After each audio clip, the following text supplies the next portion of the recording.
statistic number one is New Yorkers are tied with Rhode Islanders for the most energy efficient per capita in the entire United States of America. New Yorkers and Rhode Islanders are the most energy efficient people in this entire country when you take the amount of energy we consume and divide it by the number of people who live in this state. Upstate New York houses and businesses are the 47th least energy efficient in the United States of America. So put those two together and think about getting that low-cost power, which is very important, and Brian will also address some of the things we've done within the program to make sure that you're energy efficient. Think about the possibilities if we became as energy efficient as the rest of the state. If our single-family homes became as efficient as the multifamily homes in the greater metropolitan area. If our transportation system became as efficient as the transportation system in the greater metropolitan area. We would become the runaway winners, and Rhode Island would be eating our dust, and as the rest of the country is already. We also produce 3 times the national average in renewable energy. 3 times the national average in New York State is renewable energy.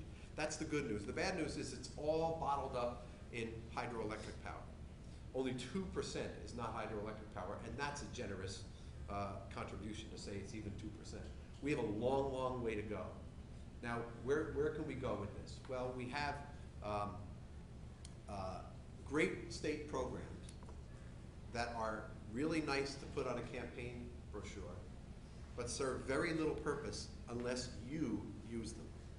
If you don't put them to work, then they are really just puff. They don't mean anything at all. They're just something that we can all brag about because who's checking, right? Well, I check, and I want you to use these programs. I want to go back to my colleagues, and I want them to be mad at me, and I want them to say, you made all these programs so that your constituents could use them. Damn right. That's exactly why I made these programs.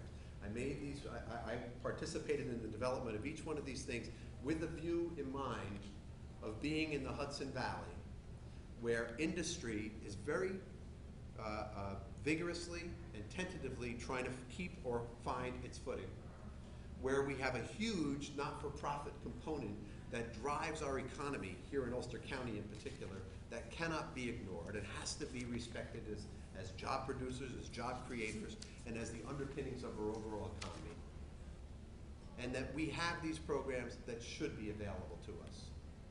Now, my friends in Western New York act like all these programs are theirs. They have a sense of entitlement with these programs. And any time we try to make a program statewide, we meet a lot of resistance. So we were able to do that with these programs that you're going to hear about today. Now, let's take advantage of them. And that's really why you're here today.